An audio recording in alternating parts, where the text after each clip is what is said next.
that. We bring down the music. And for a Sunday evening, we say welcome everyone to another Sunday night edition, a little deja vu there, of the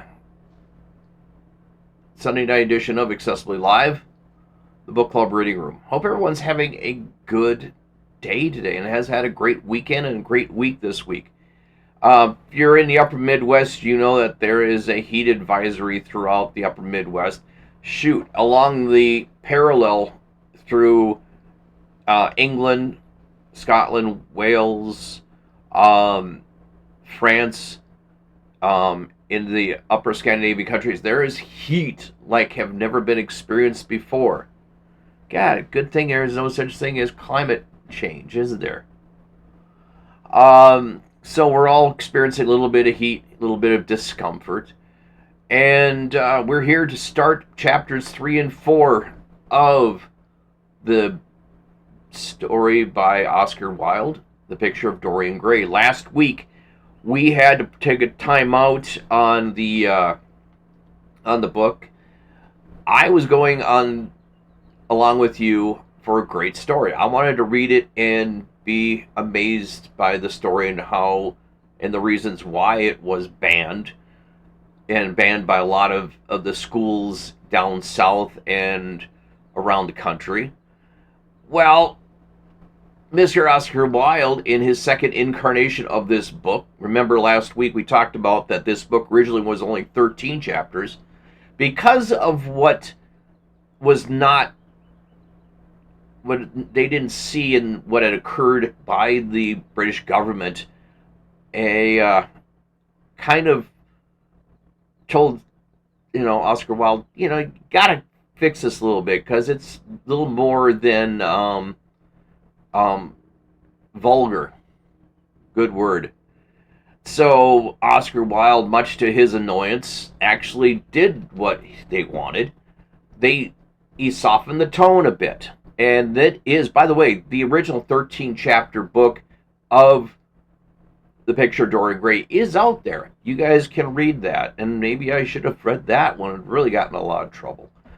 But my executive producer and I said, no, let's just do this. Well, the chapters run about 45 minutes each.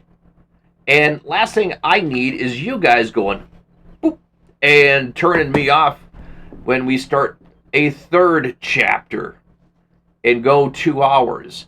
And so we made the forthright decision that we're only going to do 2 chapters. So this will be a long book. But I'm glad you guys are watching. I always appreciate everybody who stops in. I actually got an email. I got an email at joelk_og@protonmail.com. Now, somebody wrote, and I can explain that I had not worn a nice shirt. And I was like, okay. I wear what's comfortable normally here in the studio. And I was wearing lots, and because of the books we were reading, I was trying to be comfortable and trying to reflect the relaxed nature of the book. So somebody said, wear just, it's like, I don't want to sometimes. But because somebody thought I looked nice in dress shirts, thank you very much, my executive producer said, here, handed me a shirt, good, put it on. I said, okay, fine. So we are looking a little bit dapper. We still are keeping our signature vest, thank you very much. And we are going to do the next couple chapters of The Picture of Dorian Gray. Now, if you guys get a chance, please don't forget to like and subscribe here on Twitch and YouTube. It really helps us out. I know I've got a lot of great people who watch on a regular basis, come in later in the week to see and listen along to the book. And remember, that's the whole fun part of this show. You guys can, if you want, grab the book, read along with us, and watch Joel stumble occasionally on very fancy words. I do that. But what I wanted to do for you guys is read along and share all the intricacies of how Oscar Wilde created his masterpiece. Now, I've got a surprise for you guys at the end of the show, so please hang tough through the chapters, because this coming Saturday, July 4th, here in the United States, they're going to be celebrating the 250th anniversary of the signing of the Declaration of Independence. And so I found a movie that kind of in lockstep with what we did for Memorial Day. I've got another picture movie that I think you guys will enjoy. We'll talk about that later. But we need to get into the book and the next two chapters of the Picture of Dorian Gray. These are chapters 3 and 4. Chapter 3. At 12:30 next day, Lord Henry Wotton strolled from Curzon Street over to the Albany to call on his uncle, Lord Fermor, a genial, if somewhat rough-mannered old bachelor, whom the outside world called selfish because it derived no particular benefit from him, but who was considered generous by society, as he fed the people who amused him. His father had been our ambassador at Madrid when Isabella was young and prim, unthought of, but had retired from diplomatic service in a capricious moment of annoyance on the not being offered the embassy at Paris, a post which he considered was fully entitled by reason of his birth, his indolence, a good English. Wait a minute here. His indolence, the good English of his dispatches, and his ornate passion for pleasure. The son, who had been his father's secretary, had resigned along with his chief, somewhat foolishly at the thought of the time, and on succeeding some months later to the title, had set himself to the serious study of the great aristocratic art by doing absolutely nothing. He had 2 large town houses, but preferred to live in chambers as it was less trouble, and took most of his meals at his club. He paid some attention to the management of his collieries in the Midland countries, excusing himself for this taint of industry on the ground that one advantage of having coal was that it enabled a gentleman to afford decency of burning wood on his own hearth. In politics, he was a Tory, except when the Tories were in office, during which period he roundly abused them for being a pack of radicals. He was a hero to his valet, who bullied him, and a terrier. God, I really can't talk today, guys. A terror to most of his relations, whom he bullied in turn. Only England could have produced him, and he always said that the country was going to the dogs.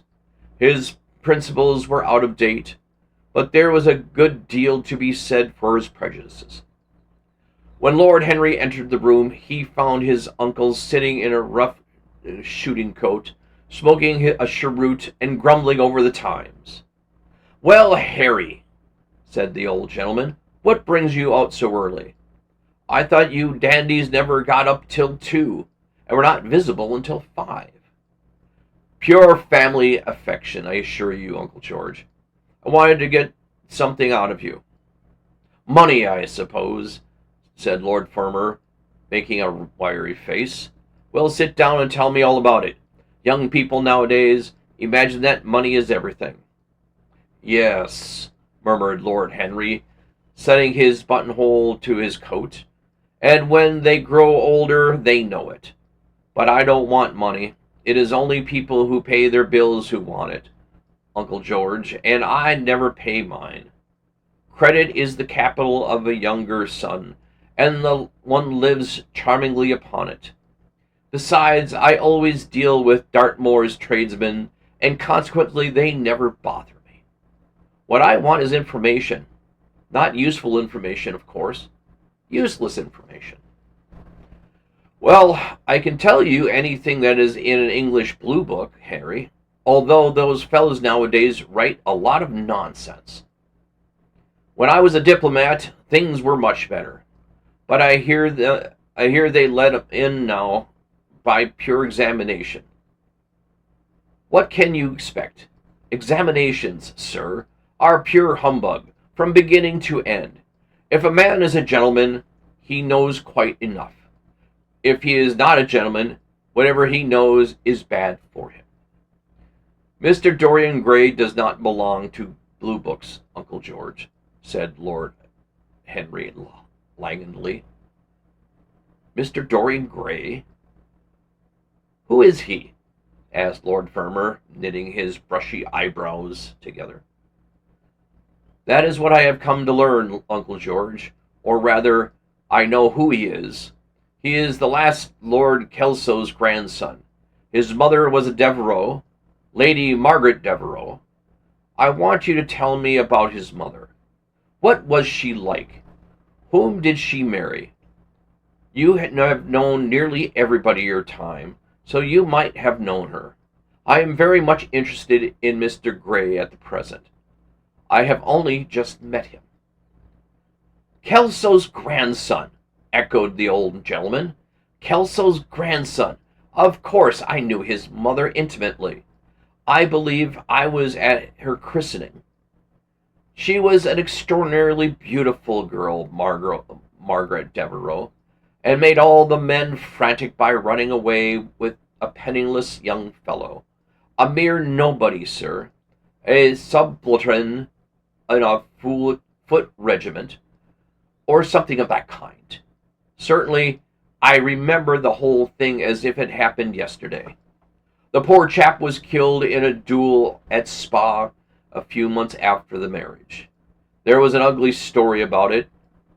They said Kelso got in some rascally adventurer, some Belgian brute, to insult his son-in-law in public, paid him, sir, to do it, paid him, and that the fellow spitted his man as if he had been a pigeon.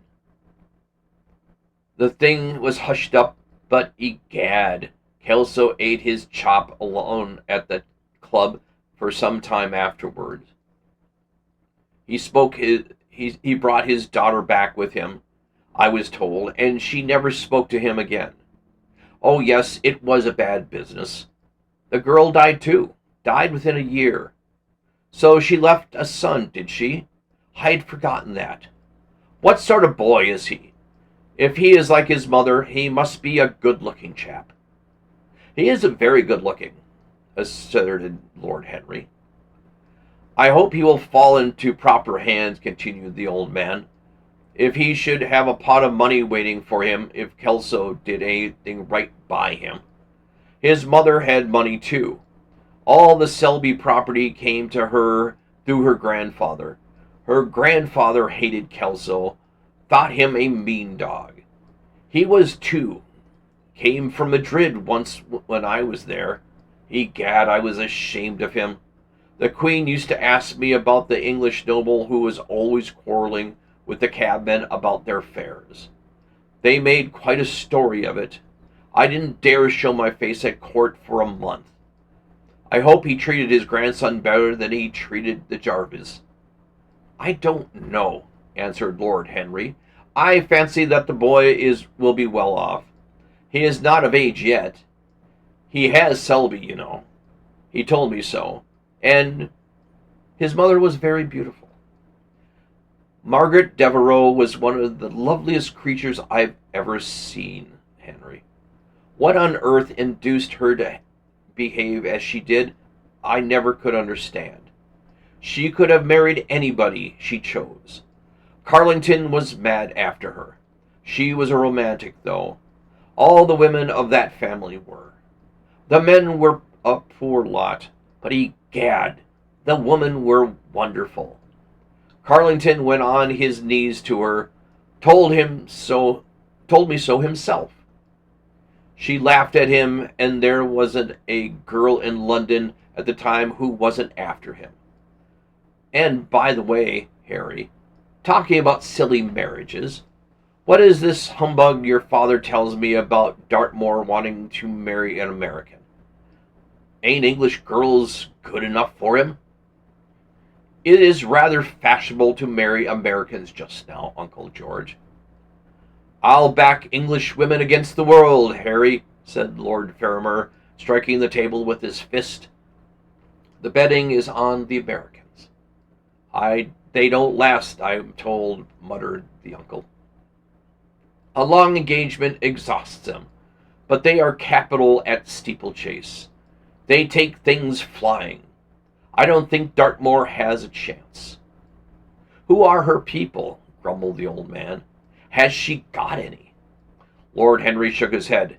American girls are as clever at concealing their parents as English women are at concealing their past, he said, rising to go. Are they pork-packers, I suppose? I hope so, Uncle George, for Dartmoor's sake. I am told that pork-packing is the most lucrative profession in America after politics. Is she pretty? She behaves as if she was beautiful. Most American women do. It is a secret of their charm. Why can't these American women stay in their own country? They are always telling us it is the paradise for women.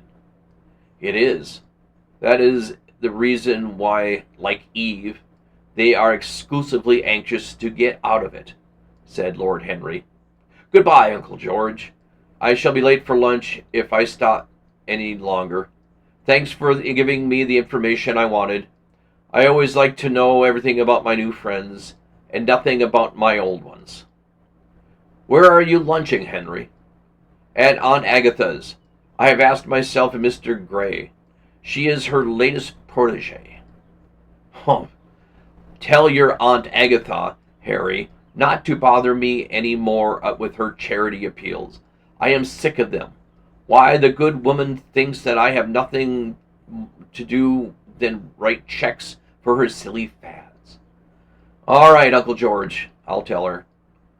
But it won't have any effect. Philanthropic people lose all sense of humanity. It is their distinguishing characteristic. The old gentleman growled approvingly and rang the bell for his servant. Lord Henry passed up the low arcade into Burlington Street and turned his steps in the direction of Berkeley Square. So that was the story of Dorian Gray's parentage. Crudely as it had been told to him, it had yet stirred him by its suggestion of a strange, almost modern romance. A beautiful woman risking everything for a mad passion. A few wild weeks of happiness cut short by the hideous, treacherous crime. Months of voiceless agony, then a child born in pain. The mother snatched away by death, the boy left to solitude and the tyranny of the old and loveless man. Yes, it was an interesting background. It posed the lad, made him more perfect, as it were. Behind every exquisite thing that existed, there is something tragic. Worlds had to be travailed. That is the meanest flower might blow. And how charming he had been at dinner the night before, as with startled eyes and parted lips in frightened pleasure, he had sat opposite to him at the club, the red candle shades staining to a richer rose, the awakening wonder of his face. Talking to him was like playing upon an exquisite violin. He answered every touch and thrill of the bow. There was something terribly enthralling in the exercise of influence. No other activity was like it. To project one's soul into some gracious form and let it tarry there for a moment, to hear one's own intellectual views echoed back to him with all the added music of passion and youth, to convey one's temperament into another as though it was suitable fluid or strange perfume. There was real joy in that. Perhaps the most satisfying joy left to us in an age so limited and vulgar as our own. An age grossly carnal in its pleasures and grossly common in its aims. He was a marvelous type, too, this lad, whom by so curious a chance he had met in Basil's studio, or could be fashioned into a marvelous type at any rate. Grace was his, and the white purity of boyhood, and beauties such as the old Greek marbles kept for us. There was nothing that one could not do with him. He could be made a Titan or toy. What a pity it was that such beauty was destined to fade. And Basil, from a psychological point of view, how interesting he was. The new manner in art, the fresh mode he was looking at life, suggested so strangely by the merely visible presence of one who was unconscious of it all, the silent spirit that dwelt in dim woodland and walked unseen in open field, suddenly showing himself dryad-like and not afraid, because his soul, who sought for her there, had been awakened that wonderful vision to which alone there were wonderful things revealed. The mere shapes and patterns of things becoming, as it were, refined and gaining a kind of symbolic value, as though they were themselves patterns of some other and more perfect form whose shadows they were real. How strange it all was! He remembered something like it in history. Was it not Plato, or the artist in thought, who had first analyzed it?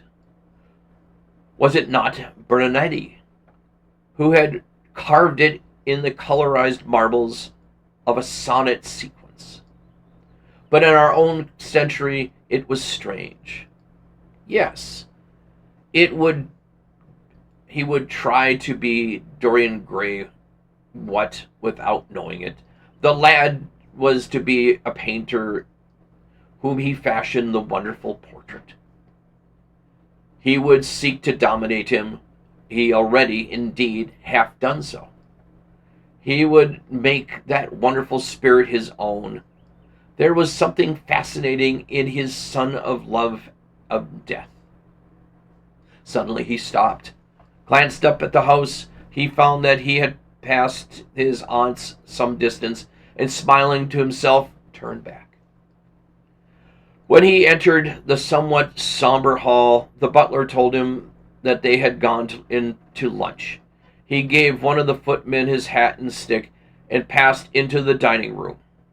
"Late as usual, Harry," cried his aunt, shaking her head at him. He invented a facile excuse, and having taken the vacant seat next to her, looking around to see who was there, Dorian bowed to him shyly from the end of the table, flush with pleasure stealing into his cheek. Opposite was Duchess of Harley, a lady of admirable good nature and good temper, much like everyone who knew her, and of those ample architectural proportions that in women who were not duchesses were described by contemporary historians as stoutness. Next to her sat on her right Sir Thomas Burton, a radical member of Parliament who followed his leader in public life, and in private life followed the best cooks, dining with the Tories and thinking with the Liberals, in accordance with a wise and well-known rule. The post on her left was occupied by Mr. Erskine of Trendley, an old gentleman of considerable charm and culture, who had fallen, however, into bad habits of silence, having, as he explained once to Lady Agatha, said everything that he had to say before he was 30. His own neighbor was Mrs. Vandeleur, one of the aunt's oldest friends. A perfect saint among women, but so dreadfully dowdy that she reminded one of a badly bound hymn book. Fortunately for him, she had on the other side Lord Faudel, a most intelligent middle-aged mediocrity, as bald as a minstrel statement in the House of Commons, with whom she was conversing in that intensely earnest manner which is one unpardonable error, as he remarked once himself, that all really good people fall into, and from which none of them ever quite escape.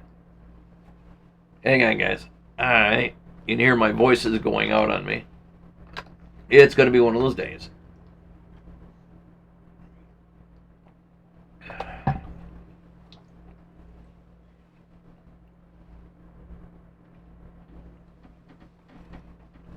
We are talking about poor Dartmoor, Lord Henry, cried the Duchess, nodding pleasantly to him across the table.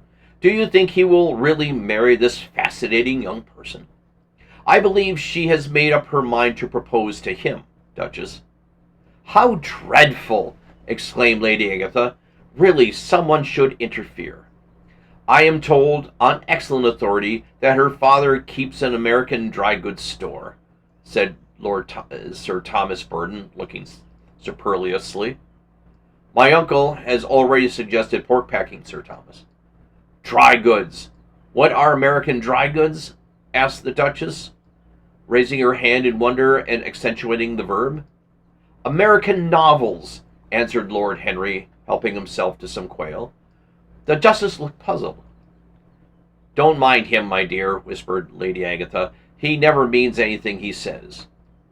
When American was discovered, said the radical member, and he began to give some weariness facts, like all people who try to exhaust the subject, he exhausted his listeners.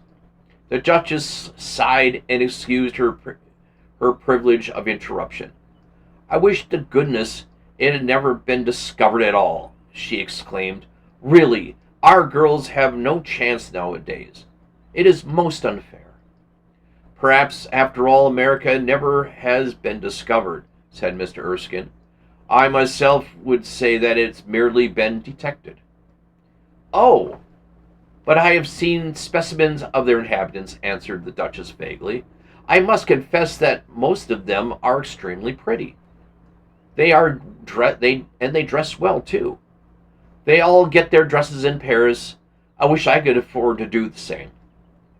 They say that when a good Americans die, they go to Paris, chuckled Sir Thomas, who had a large wardrobe of humorous cast-off clothes. Really? And where do bad Americans go when they die? Inquired the Duchess.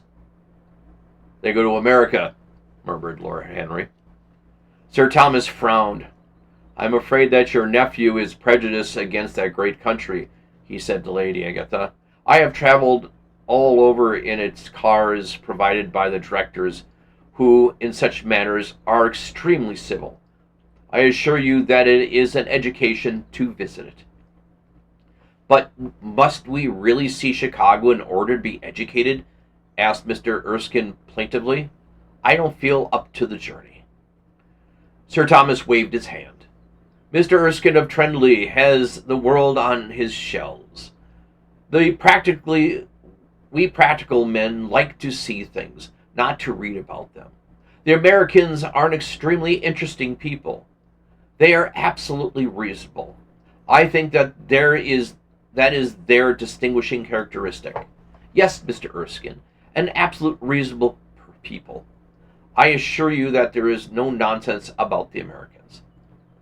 How dreadful, cried Lord Henry. I can't stand brute force, but brute reason is quite unbearable.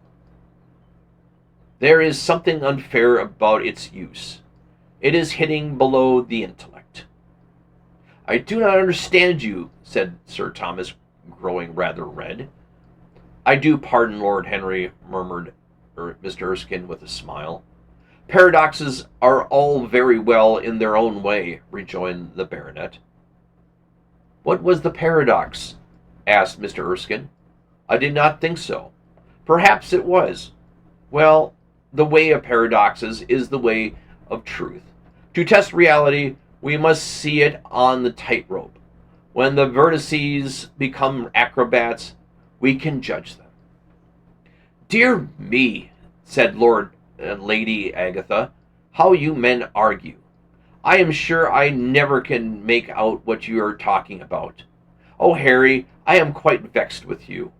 Why do you try to persuade our nice Mr. Dorian Gray to give up the East End? I assure you he would be quite invaluable.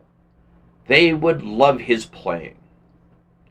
I want him to play for me, cried Lord Henry, smiling as he looked down the table and caught a bright answering glance. But they are so unhappy in Whitechapel, continued Lady Agatha. I can sympathize with everything except suffering, said Lord Henry, shrugging his shoulders. I cannot sympathize with that. They are too ugly, too horrible, too distressing. There is something terribly morbid in the modern sympathy with pain. One should sympathize with the color, the beauty, the joy of life. The less said about life's sores, the better. Still, the East End is a very important problem, remarked Sir Thomas with a grave shake of the head. Quite so, answered the young lord. It is the problem of slavery, and we try to solve it by amusing the slaves. The politician looked at him keenly. What change do you propose, then? He asked. Lord Henry laughed. I don't desire to change anything in England except the weather, he answered. I am quite content with the philosophical contemplation. But as the 19th century has gone bankrupt through an overexpenditure of sympathy, I would suggest that we should appeal to the science to put us straight. The advantage of the emotion is they lead us astray, and the advantage of science is that it is not emotional. But we have such grave responsibilities, ventured Mrs. Vandeleur timidly. Terribly grave, echoed Lady Agatha. Lord Henry looked over at Mr. Erskine. Humanity takes itself too seriously. It is the world's original sin. If the cavemen had known how to laugh, history would have been different. You are really very comforting, warbled the Duchess. I have always felt rather guilty when I come to see your dear aunt, for I take no interest at all in the East End. For the future, I shall be able to look at her in the face without a blush. A blush is very becoming, Duchess, remarked Lord Henry. Only when one is young, she answered. When an old woman like myself blushes, it is a very bad sign. Ah, Lord Henry, I wish you had come to tell me how to become young again. He thought for a moment. Can you remember any great error that committed in your early days, Duchess? He asked, looking at her across the table. A great many, I fear, she cried. Then commit them over again, he said gravely. To get back one's youth, you must merely to repeat one's follies. A delightful theory, she exclaimed. I must put it to practice. A dangerous theory, replied Lord Thomas's tight lips. Lady Agatha shook her head, but could not help being amused. Mr. Erskine listened. Yes, he continued, one of the great secrets of life. Nowadays, most people die of a sort of creeping common sense, and discover, when it is too late, that the only things one ever regrets are one's mistakes. Yes, he continued. The laugh rang around the table. He played with the idea and grew willful, tossed it into the air and transformed it, let it escape and recaptured it, made it iridescent with fancy and winged with paradoxes. The praise of the folly as he went on soared into philosophy, and the philosophy herself became young and catching the mad music of pleasure, wearing, one must fancy, her wine-stained robe, wreath of ivory, danced like a baccarat over the hills of life, mocked the slow silences for being sober. Facts fled before her like frightened forest things. Her white feet trod the huge press at which wise Omar sits. Still the seething grape juice rose around her bare limbs in waves of purple bubbles, or crawled into red foam over the vat's black, dripping, sloping sides. It was an extraordinary improvisation. He felt the eyes of Dorian Gray were fixed on him, and the consciousness that amongst his audience was one whose temperament he wished to fascinate seemed to give his wit keenness and to lend color to his imagination.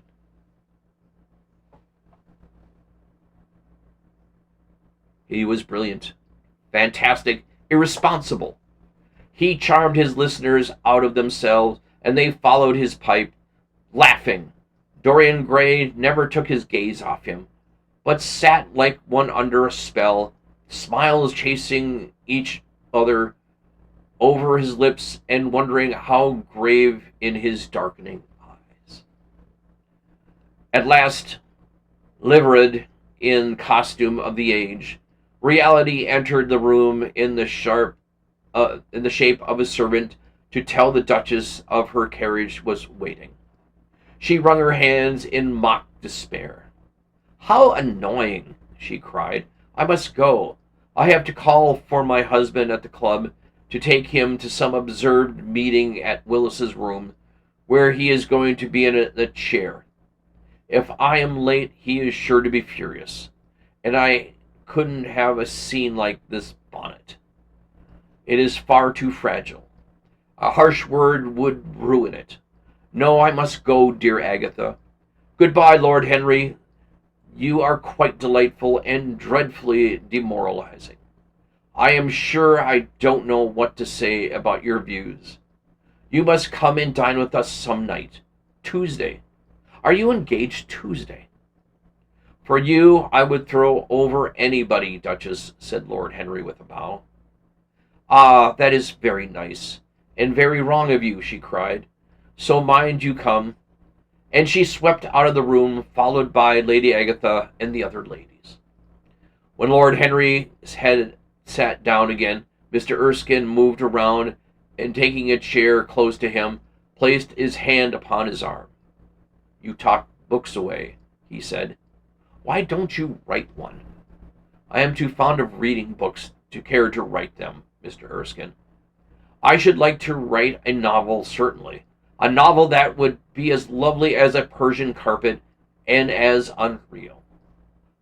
But there is no literary public in England for anything except newspapers, primers, and encyclopedias. Of all people in the world, the English have the least sense of beauty of literature." "I fear you are right," answered Mr. Erskine. "I myself used to have literary ambitions, but I gave them up long ago. And now, my dear friend, if you allow me to call you so, may I ask if you really meant all that you said to us at lunch?" "I quite forget what I said," smiled Lord Henry. "Was it all very bad?" "Very bad indeed. In fact, I consider you extremely dangerous, and if anything happens to our good Duchess, we shall all look on you as primarily responsible. But I should like to talk to you about life. The generation into which I was born was tedious. Some day, when you are tired of London, come down to Trendley and expound to me your philosophy of pleasure over some admirable Burgundy I am fortunate enough to possess." "I shall be charmed. A visit to Trendley would be a great privilege. It is a perfect host and a perfect library." "You will complete it," answered the old gentleman with a courteous bow.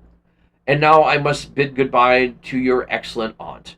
I am due at the Athenaeum. It is an hour when we sleep there. All of you, Mr. Erskine? 40 of us in 40 armchairs. We are practicing for an English Academy of Letters. Lord Henry laughed and rose. I'm going to the park, he cried. As he was passing out the door, Dorian Gray touched him on the arm. Let me come with you, he murmured. But I thought you had promised Basil Hallward to go and see him, answered Lord Henry. I would sooner come with you. Yes, I feel I must come with you. Do let me, and I promise to talk, and you will promise to talk to me all the time. No one talks so wonderfully as you do. Ah, I have talked quite enough for the day, said Lord Henry, smiling. All I want to now is to look at life. You may come and look at it with me if you care to. Chapter 4. As I said, guys, these are long chapters.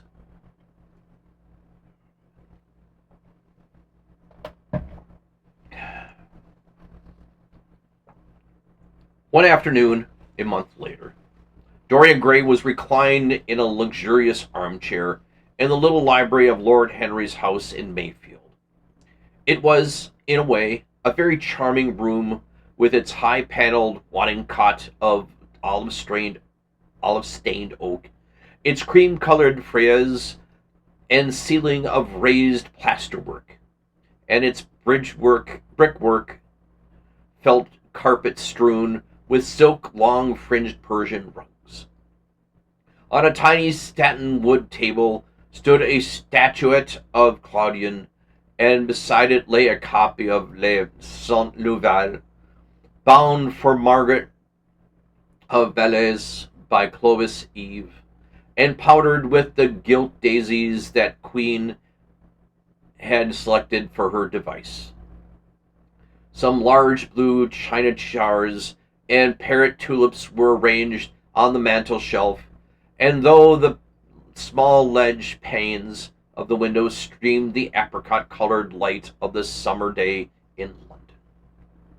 Lord Henry had not come in. He was always late on principle, his principle being that punctuality is the thief of time. So the lad was looking rather sulky, as with listless fingers he turned over the pages of the elaborately illustrated edition of Manon Lescaut, as he had found one in the bookcases. The formal, monotonous ticking of the Louis Cortez clock annoyed him. Once or twice he thought of going away.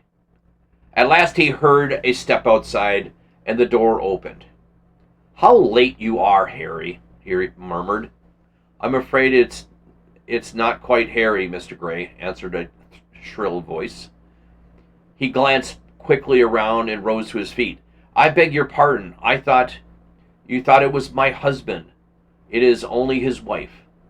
You must let me introduce myself. I know you are quite well with your photographs.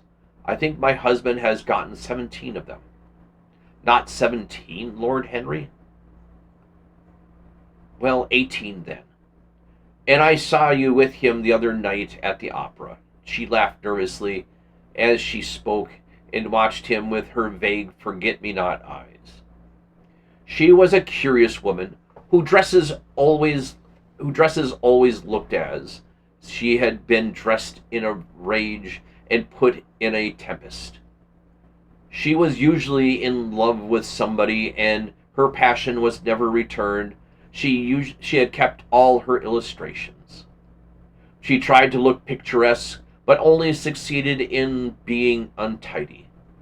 Her name was Victoria, and she had the perfect mania for going to church. That was the Lohengrin, Lady Henry, I think. Yes, it was at dear Lohengrin's. I like Wagner's music better than anybody's. It is so loud that one can talk the whole time without another person hearing what he says. That is a great advantage, don't you think so, Mr. Gray?" The same nervous staccato laugh broke from her thin lips, and her fingers began to play with a long tortoise-shell paper knife. Dorian smiled and shook his head. I am afraid I don't think so, Lady Henry. I never talk during music, at least during good music. If one hears bad music, then it is one's duties to drown it out in conversation. Ah, that is one of Harry's views, isn't it, Mr. Gray? I always hear Harry's views from his friends. It is the one way I get to know of them. But you must think me that I don't like good music. I adore it. I am afraid of it. It makes me too romantic.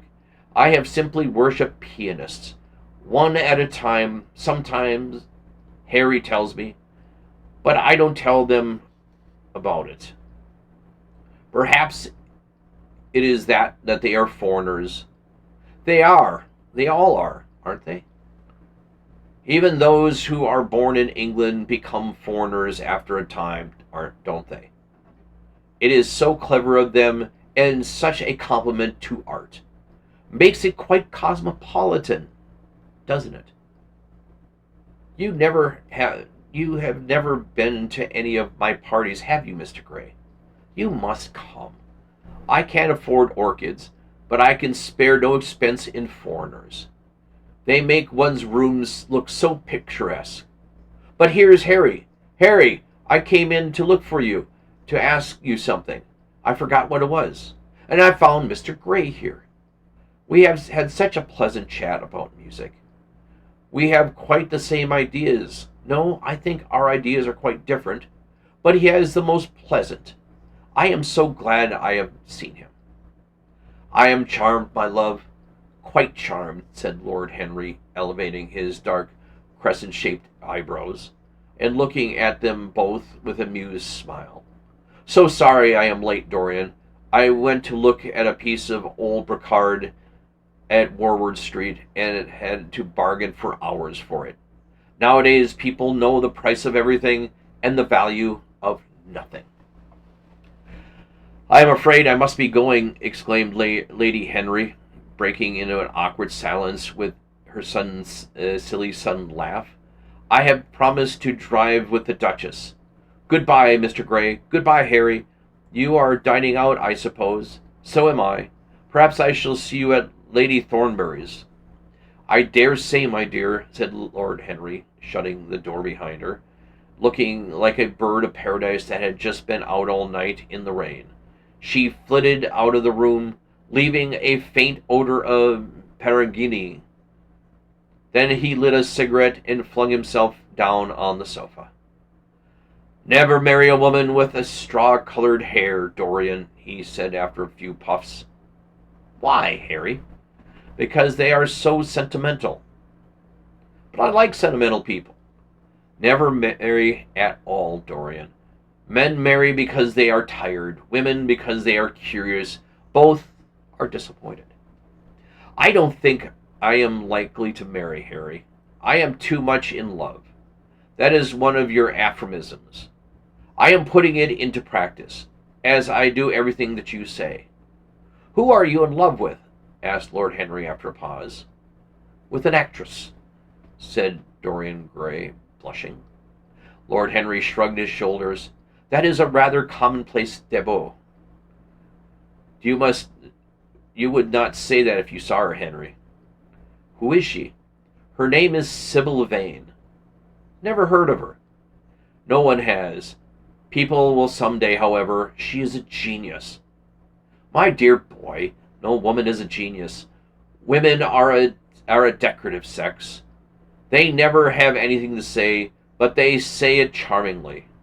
Women represent the triumph of matter over mind, as men represent the triumph over mind over morals. Harry, how can you? My dear Dorian, it is quite true. I am analyzing women at present, and I ought to know. The subject is not so abstruse as I thought it was. I find that, ultimately, there are two kinds of women, the plain and the colored. The plain women are very useful. If you want to gain a reputation for respectability, you have merely to take them down to supper. The other women are very charming. They commit to one mistake, however. They paint in order to try and look young. Our grandmothers used to get together. It's all over now. As long as women can look 10 years younger than their own daughter, she is perfectly satisfied. As for conversation, there are only 5 women in London worthy talking to, and 2 of them can't be admitted into decent society. However, tell me about your genius. How long have you known her? Ah, Harry, your views terrify me. Never mind that. How long have you known her? About 3 weeks. And where did you come across her? I will tell you, Harry, but you mustn't be unsympathetic about it. After all, it never would have happened if I met you. You filled me with a wild desire to know everything about life. For days after I met you, something seemed to throb in my veins. As I lounged in the park or strolled down Piccadilly, I used to look at everyone who passed me by and wonder with mad curiosity what sort of lives they led. Some of them fascinated me. Others filled me with terror. There were exquisite poison in the air. I had a passion for sensations. Well, one evening about 7 o'clock, I determined to go out in search of some adventure. I felt this grey, monstrous London of ours, with its myriad of people, its sordid sinners, and its splendid sins, as you phrased it once, must have something in store for me. I fancied 1,000 things. The mere danger gave me a sense of delight. I remember that you had said to me that wonderful evening when we first dined together, about the search for beauty being the real secret of life. I don't know what I expected, but when I went out and wandered eastward, soon losing my way in the labyrinth of the grimy streets and black grassless squares, about 8:30, I passed an absurd little theater, with great flaring gas jets and gaudy playbills. A hideous man, in the most amazing waistcoat I had ever held in my life, was standing at the entrance smoking a vile cigar. He had greasy ringlets and had an enormous diamond blazoned on his center of his soiled shirt. "Have a box, my lord," he said, when he saw me, and he took off his hat with an air of gorgeous civility. There was something about him, Harry, that amused me. He was such a monster. You will laugh at me, but I know I really went in and paid a whole guinea for a stage box. To the present day, I can't make out why I did so, and yet I didn't, my dear Harry. If I hadn't, I should have missed the greatest romance of my life. I see you are laughing. It is horrid of you." "I am not laughing, Dorian.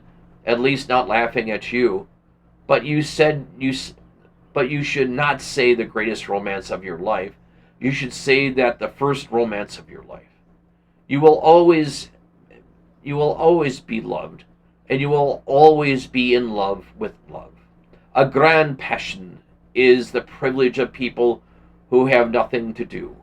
That is one use of the idle classes of a country. Don't be afraid. There are exquisite things in store for you. This is merely the beginning." "Do you think my nature so shallow?" cried Dorian Gray angrily. "No, I think your nature is so deep." "How do you mean?" "My dear boy, the people who love only once in their lives are really the shallow people. What they call their loyalty and their fidelity, I call either their lethargy of custom or their lack of imagination. Faithfulness is to the emotional life what consistency is to the life of the intellect. Simply a confession of failure. Faithfulness. I must analyze it someday. The passion for property is in it. There are many things that we would throw away if we were not afraid that others might pick it up. But I don't want to interrupt you. Go on with your story." "Well, I found myself seated in a horrid little private box, with a vulgar drop scene staring in front of me. I looked out from behind the curtain and surveyed the house. It was a tawdry affair, all cupids and cornucopias, like a third-rate wedding cake. The gallery and pit were fairly full, but the 2 rows of dingy stalls were quite empty, and there were hardly a person in what I suppose they called the dress circle. Women went about with orange and ginger beer, and there was a terrible consumption of nuts going on. They must have been just like the palmy days of the British drama. Just like, I should fancy, and very depressing. I began to wonder what on earth I should do when I caught sight of the playbill. What do you think the playbill was, Harry? I should think the idiot boy, or dumb but innocent, but our fathers used to like that sort of piece, I believe. The longer I live, Dorian, the more keenly I feel that whatever was good enough for our fathers is not good enough for us. In art, as in politics, le grand-père ont tort. This play was good enough for us, Harry. It was Romeo and Juliet. I must admit that I was rather annoyed at the idea of seeing Shakespeare done in such a wretched hole of a place. Still, I felt interested in a sort of way. At any rate, I determined to wait for the first act. There was a dreadful concerta, presided over by a young Hebrew who sat in a cracked piano, that nearly drove me crazy, but at last the drop scene was drawn up and the play began. Romeo was a stout elderly gentleman with corked eyebrows, a husky tragic voice, and a figure like a beer barrel. Mercutio was almost as bad. He was played by a low comedian who had introduced gangs of his own and was on most friendly terms with the pit. They were both as grotesque as the scenery, and that was just looked like as if it had come out of a country booth. But Juliet, Harry, imagine a girl hardly 17 years of age, with a little flower-like face, hardly a small Greek head, with plaited coils of dark brown hair, eyes that were violet wells of passion, lips that were like petals of a rose. She was the loveliest thing I had ever seen in my life. You said to me once that pathos left you unmoved, but that beauty, mere beauty, could fill your eyes with tears. I tell you, Harry, I could hardly see this girl for the mists of tears that came across me. And her voice, I never heard such a voice. It was very low at first, with deep, mellow notes that seemed to fall singingly upon one's ears. Then it became a little louder and sounded like a flute or a distant hautboy. In the garden scene, it had a tremendous ecstasy that one hears just before dawn when nightingales are singing. There were moments later on when it had the wild passion of violins. You know how a voice can stir one. Your voice and the voice of Sybil Vane are 2 things that I shall never forget. When I close my eyes, I hear them, and each of them says something different. I don't know which to follow. Why should I not love her, Harry? I do love her. She is everything to me in life. Night after night, I go to see her play.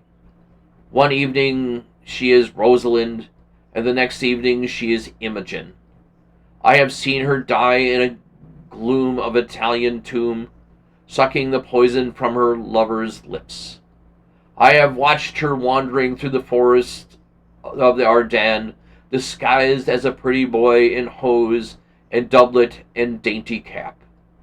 She has been mad and has come into the presence of a guilty king, given him rue to wear and bitter herbs to taste. She has been innocent, and the black hands of jealousy have crushed her reed-like throat. I have seen her in every age and in every costume. Ordinary women never appeal to one's imagination. They are limited to their century. No glamour ever transfigures them. One knows their minds as easily as one knows their bonnets. One can always find them. There is no mystery in any of them. They ride in the park in the morning and chatter at tea parties in the afternoon. They have their stereotyped smile and their fashionable manner. They are quite obvious. But an actress, how different an actress is. Harry, why don't you tell me that the only thing worth loving is an actress? Because I have loved so many of them, Dorian. Oh yes, horrid people with dyed hair and painted faces. Don't run down dyed hair and painted faces. There is an extraordinary charm in them sometimes, said Lord Henry. I wish now I had not told you about Sybil Vane. You could not help but telling me, Dorian. All through your life you will tell me everything you do. Yes, Harry, I believe that is true. I cannot help telling you things. You have a curious influence over me. If I ever did a crime, I would come and confess it to you. You would understand me. People like you, with willful sunbeams of life, don't commit crimes, Dorian, but I am much obliged for the compliment all the same. Now tell me, reach me the matches like a good boy, thanks. What are your actual relations with Sybil Vane? Dorian Gray leaped to his feet with flushed cheeks and burning eyes. Harry, Sybil Vane is sacred. That is only the sacred things that are worth touching, Dorian, said Lord Henry, with a strange touch of pathos in his voice. But why should you be annoyed? I suppose she will belong to you someday. When one is in love, one always begins by deceiving oneself, and one always ends by deceiving others. That is what the world calls romance. You know her, at any rate, I suppose. Of course I do. On the first night I was at the theater, that horrid old man came around to the box after the performance and was over and offered to take me behind the scenes and introduce me to her. I was furious with him and told him that Juliet had been dead for hundreds of years and that her body was laying in a marble tomb in Verona. I think from his blank look of amazement that he was under the impression that I had taken too much champagne or something. I am not surprised. Then he asked me if I wrote for any newspapers. I told him that I never read them. He seemed terribly disappointed at that, and he confided to me that all the dramatic critics were in conspiracy against him, and they were every one of them to be bought. I should not wonder if he was quite right. But, on the other hand, judging from their appearances, most of them cannot be all expensive. Well, he seemed to think that they were beyond his means, laughed Dorian. By this time, anyhow, the lights were being put out on the theater, and I had to go. He wanted me to try some cigars that he strongly recommended. I declined. The next night, of course, I arrived at the same place again. When he saw me, he made a low bow and assured me that I was munificent patron of the art. He was most offensive brute, though, and an extraordinary passion for Shakespeare. He told me once, with an air of pride, that his 5 bankruptcies were entirely due to the bard, as he insisted on calling him. He seemed to think it was a distinction. It is a distinction, my dear Dorian, a great distinction. Most people become bankrupt through having invested too heavily in the prose of life. To have ruined oneself over poetry is an honor. But when did you speak to Miss Sybil Vane? The third night. She was playing Rosalind. I could not help going around, and I had thrown some flowers, and she had looked at me. At least I fancied that she had. The old man was persistent. He seemed determined to take me behind, so I consented. It was a curious my not wanting to know her, wasn't it? No, I don't think so. Why, my dear Henry, why?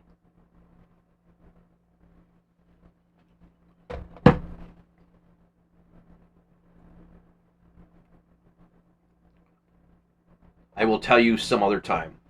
Now, I want to know about the girl. Sybil. Oh, she was so shy and so gentle. There is something of a child about her. Her eyes opened wide in exquisite wonder when I told her what I thought of her performance, and she seemed quite unconscious of her power. I think we were both rather nervous. The old man stood grinning at the doorway of the dusty green room, making elaborate speeches about us both, while we stood looking at each other like children. She would insist on calling me my lord, and so I had to assure Sybil that I was not anything of the kind. She was quite simply to me, you look more like a prince. I must call you Prince Charming.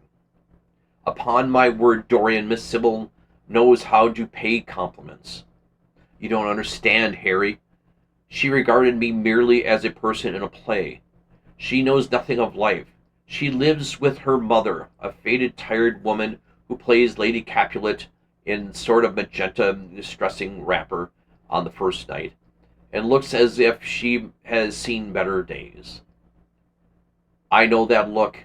It depresses me, murmured Lord Henry, examining his rings. The old man wanted me to tell her story, but I said it not to interest me. You are quite right. There is always something infinitely meaning about another person's tragedies. Sybil is the only thing I care about. What it is to me, where she comes from her little head to her little feet, she is absolutely and entirely divine. Every night of my life I go to see her act, and every night she is more marvelous. That is the reason, I suppose, that you never dine with me now. I thought you must have some curious romance on hand. You have, but it is not quite what I expected. My dear Harry, we either lunch or sup together every day, and I have been to the opera with you several times, said Dorian, opening his blue eyes in wonder. You always come dreadfully late. Well, I can't help going to see Sybil's play, he cried. Even if it were only for a single act. I get hungry for her presence, and when I think of the wonderful soul that is hidden away in that little ivory body, I am filled with awe. You can dine with me tonight, Dorian, can't you? He shook his head. Tonight she is Imogen, he answered, and tomorrow night she will be Juliet. When is she Sybil Vane? Never. I congratulate you. How horrid you are. She is all the great heroines of the world in one. She is more than an individual. You laugh, but I tell you she is a genius. I love her, and I must make her love me. You know who all the secrets of life. Tell me how to charm Sybil Vane to come to love. I want to make Romeo jealous. I want the dead lovers of the world to hear our laughter and grow sad. I want to breathe of our passion, to stir the dust into consciousness, to wake their ashes into pain. My God, Harry, how I worship her. He was walking up and down the room as he spoke. Hectic spots of red burned on his cheeks. He was terribly excited. Lord Henry watched him with a subtle sense of pleasure. How different he was now from the shy, frightened boy he had met at Basil Hallward's studio. His nature had developed like a flower, his born blossoms of scarlet flame. Out of its secret hiding place he had crept his soul, and desire had come to meet it on the way. "What do you propose to do?" said Lord Henry at last. "I want you and Basil to come with me some night and see her act. I am not the least fear of the result. You are certain to acknowledge her genius. Then we must get out of the old man's hands. She has bound him for 3 years, at least 2 years and 8 months from the present time. I shall pay him something, of course. When all that is settled, I shall take the West End Theatre and bring her out properly. She will make the world as mad as she has made me." "That would be impossible, my dear boy." "Yes, she will. She's not merely art, consummate art instinct in her, but she has personality also. You have too often told me that it is personalities, not principles, that move the age. Well, what night shall we go? Let's see, today is Tuesday. Let us fix tomorrow. She plays Juliet tomorrow. All right, the Bristol at 8 o'clock. I will get Basil. No, 8 o'clock, Harry, please. 6:30. We must be there before the curtain rises. You must see her in the first act where she meets Romeo. 6:30. What an hour! It will be like having meat tea or reading an English novel. It must be 7. No gentleman dines before 7. Shall you see Basil between this and then, or shall I write him? Dear Basil, I have not laid eyes on him for a week. It is rather horrid of me, as he has sent me a portrait in the most wonderful frame, especially designed by himself, and though I am a little jealous of the picture for being the whole month younger than I am, I must admit that I delight in it. Perhaps you had better write him. I don't want to see him alone. He says things that annoy me. He gives me good advice." Lord Henry smiled. "People are very fond of giving away what they need most themselves. It is what I call the depth of generosity. Oh, Basil is one of the best fellows, but he seems to me to be just a bit of a Philistine. Since I have known you, Harry, I have discovered that. Basil, my dear boy, puts everything charming in him into work. The consequences that he is nothing left for life but his prejudices, his principles, and his common sense. The only artists I have ever known who are personally delightful are bad artists. Good artists exist simply in what they make, and consequently are perfectly uninteresting in what they are. A great poet is really a great poet. It is most unpoetic of all creatures. But inferior poets are absolutely fascinating.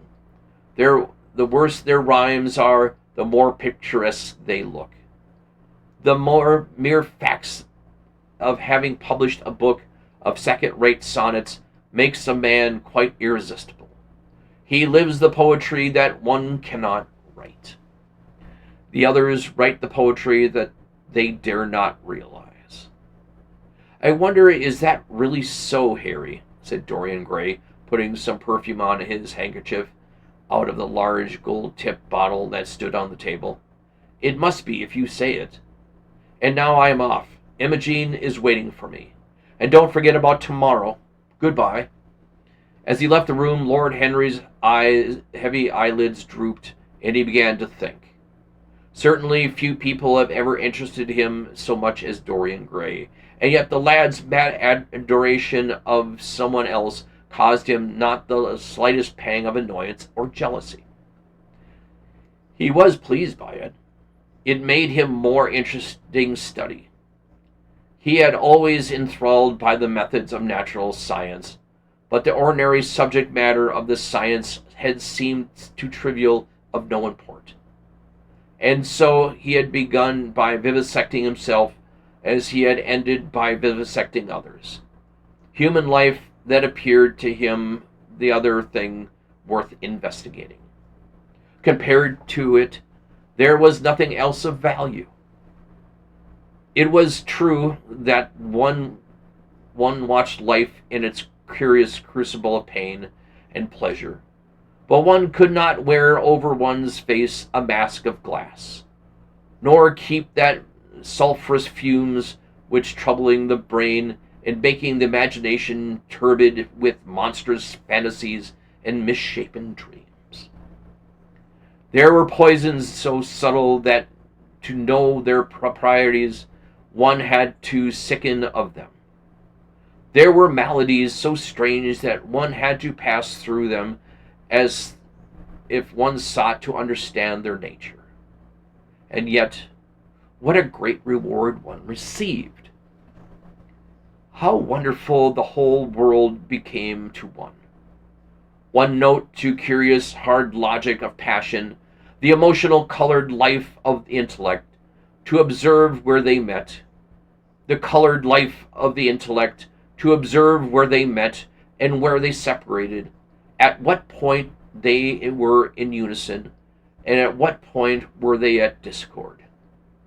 They were a delight in that. What matter was the cost was. One could never pay too high the price for any sensation. He was conscious, and he thought, and the thought brought him a gleam of pleasure into his brown agate eyes. That was through certain words of his, musical words said with musical utterance, that Dorian Gray's soul had turned to this white girl and bowed in worship before her. To a large extent, the lad was his own creation. He had made him premature. There was something. Ordinary people waited till life disclosed to them its secrets, but to the few, to the elect, the mysteries of life were revealed before the veil was drawn. Sometimes this was the effect of art, and chiefly the art of literature, which dealt immediately with the passions in intellect. But now and then, a complex personality took the place and assumed the office of art, was indeed, in its own way, a real work of art, life having its elaborate masterpieces, just as poetry has, or sculpture, or painting. Yes, the lad was premature. He was gathering his harvest while yet spring. The pulse and the passion of youth was in him, but was himself becoming self-conscious. He was delightful to watch. With his beautiful face and his beautiful soul, he was a thing to wonder at, and was, no matter how it all ended, or it was destined to end. He was like one of those gracious figures in a pageant or play, whose joys seem to be remote from one, but whose sorrows stir one's sense of beauty, and whose wounds are like red roses. He began to wonder whether he could ever make psychology so absolute a science that each little spring of life would be revealed to us. As it was, we always misunderstood ourselves and rarely understood the others. Experience was of no ethical value. It was merely the name men gave to their mistakes. Moralists had, as a rule, regarded it as a mode of warning, had claimed for certain ethical efficacy in the formation of character, had praised it something that taught us what to follow and showed us what to avoid. But there was no motive power in existence, as it was little of an active cause as conscious itself. All that was really demonstrated was that the future would be the same as our past, and that the sin had done once, and with some loathing, we would do many times with joy. It was clear to him that the experimental method was the only method by which one could arrive at any scientific analysis of the passions, and certainly Dorian Gray was a subject made to his hand, and seemed to promise rich and fruitful results. His sudden mad love for Sybil Vane was a psychological phenomenon of no small interest. There was no doubt that curiosity had much to do with it, curiosity and the desire for new experiences, yet it was not a simple but rather a very complex passion. What there was in it was purely sensuous instinct of boyhood, and had been transformed by the workings of the imagination, changed into something that seemed to the lad himself to be remote from sense, and was for the very reason all the more dangerous. It was the passions about whose origin we deceived ourselves that tyrannized most strongly over us. Our weakest motives were those whose nature was conscious. It often happened that when we thought we were experimenting on others, we were really experimenting on ourselves. While Lord Henry sat dreaming on these things, a knock came to the door. His valet entered and reminded him it was time to dress for dinner. He got up and looked out to the street. The sunset had smitten into scarlet gold the upper windows of the houses opposite. The panes glowed like platelets of heated metal. The sky above was like a faded rose. He thought of his friend's young fiery-colored life and wondered how it was all going to end. When he arrived home, 12:30, he saw a telegram lying on the hall table. He opened it and found it was from Dorian Gray. It was to tell him that he was engaged to be married to Sybil Vane. Next week, chapters 5 and 6 of the Pictures of Dorian Gray. As I mentioned earlier when we first started reading the book, a lot of this ideas by Oscar Wilde was set in very late 18th century, or 19th century views of people. Oscar Wilde would be amazed and quite pallid by how we treat others nowadays. His writing is consumed by that. You guys all saw that. There's a lot of things in there. His treatment and his ideology of women was not the greatest, but he was a writer who sought to bring to life the idea of things that weren't spoken of. We see that in the psychological treatment of Lord Henry to Dorian Gray. And you begin to wonder what brought Dorian Gray to where he is now. And you're slowly beginning to see how the experiment may begin. Hang on a second, guys. Hope you guys are enjoying the book. I really do. Picture of Dorian Gray is one of those books, as I've said, is banned in a lot of schools across the South, across the Midwest, by certain right-wing groups who think that you guys don't have the right to read whatever you want. That shouldn't be the case. Should never be the case. If you want to say hi, let me know how you guys are liking the book so far. JoelK_OG at protonmail.com. Let me know what's going on. Let me know what you guys are up to. I had an announcement to make.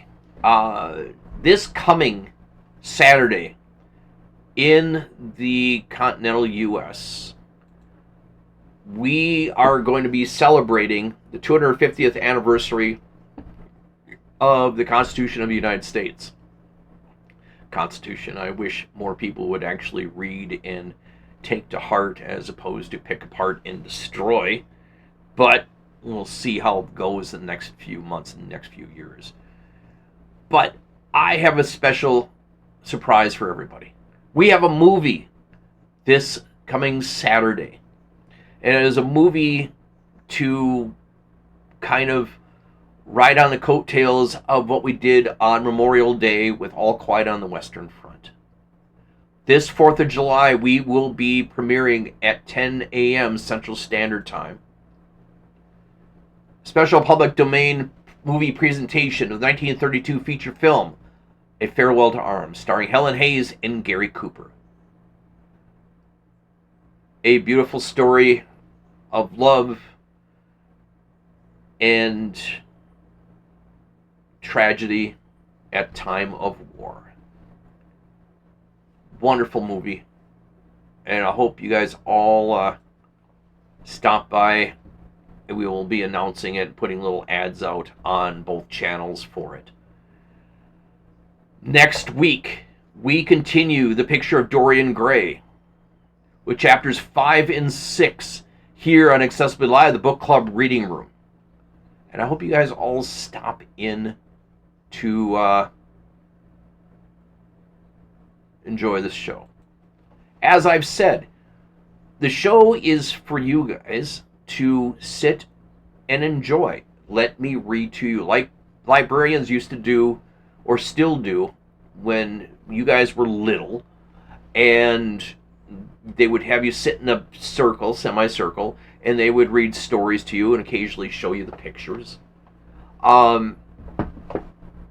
We can't show you pictures. There's no pictures to any of the books usually.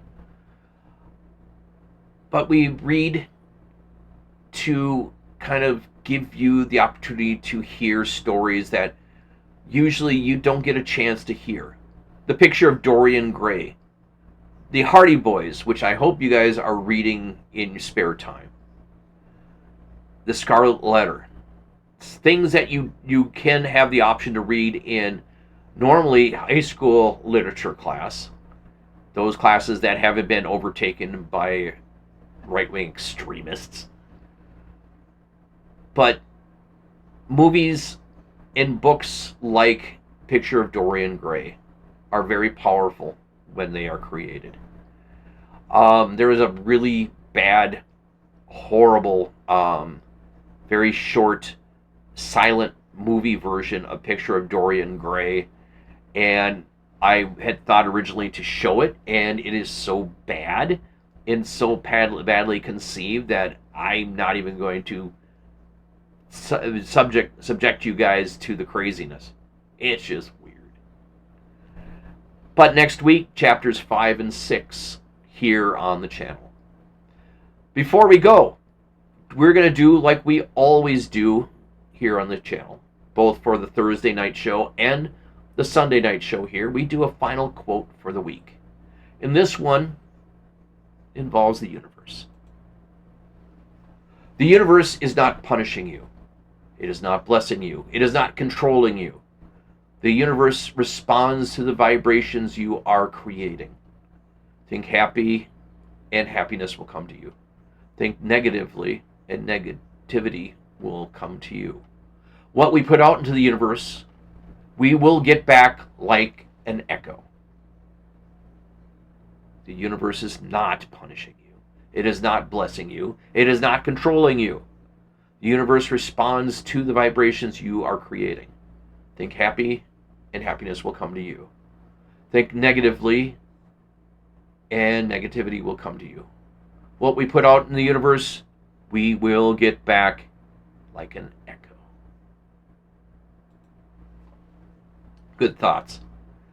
This is the end of June. Welcome all to the end of June. We have July coming up. We have a lot of things coming up for the latter half of the year, including our 5-year anniversary at the end of the year. We have some very special things planned for that. Time to go. Be well, be safe, be kind. Take care of yourselves. Take care of each other. If you guys got grandparents, parents, give them a call. Let them know what's going on. See what they're doing. If you got aunts and uncles, go and talk with them. Go sit with them. Learn. The best thing about this world is learning from each other and caring for each other. There's too much hate, too much stupidity going on where we kind of ignore and we forget about each other. Some old guy a long time ago said something about love one another as I have loved you. There was no exceptions to this rule. Love and care for each other, guys. We need to. Time to get out of here. Have a great weekend. Have a good week ahead. And we will see you Thursday night for the show on Twitch and the presentation on Saturday of A Farewell to Arms. Take care, all. We'll talk to you soon.